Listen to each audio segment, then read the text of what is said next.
Hei bro, semakin hari kendaraan-kendaraan tempur semakin canggih saja. Kali ini ada tank T-14 Armata Rusia. Adalah tank tempur utama generasi baru buatan Rusia yang dianggap sebagai salah satu kendaraan lapis baja paling canggih di dunia saat ini. Dikembangkan oleh perusahaan Uralvagon Zavod, tank ini merupakan bagian dari platform tempur Armata yang modular dan didesain untuk menggantikan armada tank lama seperti T-72 dan T-90. Salah satu hal paling menonjol dari T-14 adalah desain turret otomatis tanpa awak. Tidak seperti tank tradisional, kru T-14 terdiri dari 3 orang, tidak berada di turret, melainkan dalam kapsul lapis baja khusus di bagian depan tank. Hal ini meningkatkan keselamatan kru secara drastis dalam pertempuran karena bagian turret yang biasanya menjadi sasaran utama serangan kini tidak lagi dihuni manusia. T-14 Armata juga dilengkapi sistem persenjataan yang sangat mematikan. Meriam utama berkaliber 125 mm 2A82-1M memiliki daya tembak tinggi dan dapat menembakkan berbagai jenis amunisi termasuk rudal anti-tank berpemandu langsung dari laras meriam. Senjata ini bahkan dirancang untuk bisa diganti dengan meriam 152 mm di masa depan, memberikan fleksibilitas luar biasa dalam pengembangan. Selain itu, tank ini juga dilengkapi senapan mesin koaksial kaliber 7,62 mm dan modul senjata kendali jarak jauh yang bisa dikontrol dari dalam kabin, memungkinkan kru menanggapi ancaman infanteri tanpa keluar dari kendaraan. Keunggulan lain dari T-14 adalah sistem perlindungan aktifnya yang dikenal dengan nama Afghanin.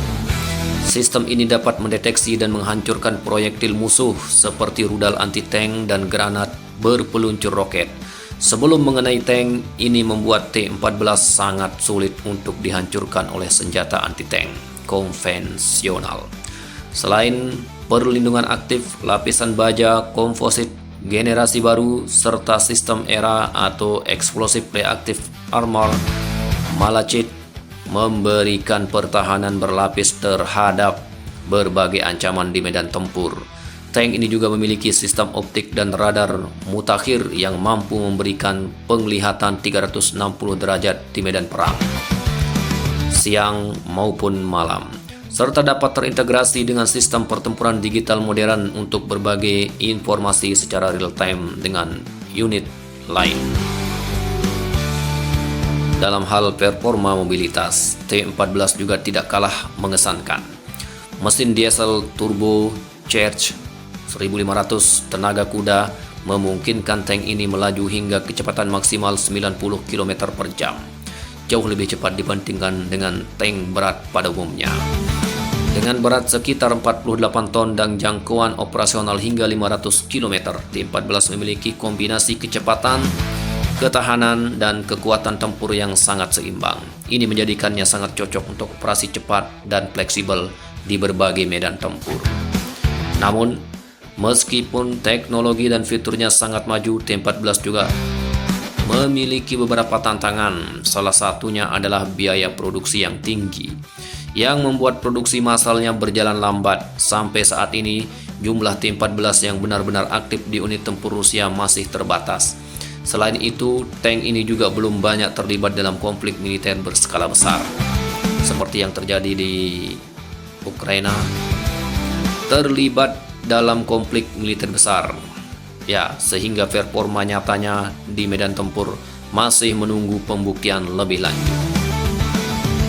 Secara keseluruhan, T-14 Armata adalah tank tempur utama dengan inovasi yang sangat signifikan dibandingkan generasi sebelumnya. Turret tanpa awak, sistem pertahanan aktif yang membuat semua proyektil atau rudal-rudal anti-tank akan meledak seketika ketika mendekati tank, sehingga proyektil-proyektil ini tidak mampu untuk menyentuh dan meledakkan tank ini.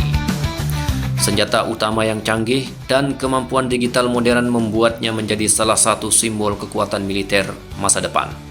Jika diproduksi dan digunakan dalam jumlah yang cukup, T-14 berpotensi menjadi penentu arah peperangan modern dan memberi Rusia keunggulan besar dalam teknologi tempur lapis baja. Bagaimana kira-kira?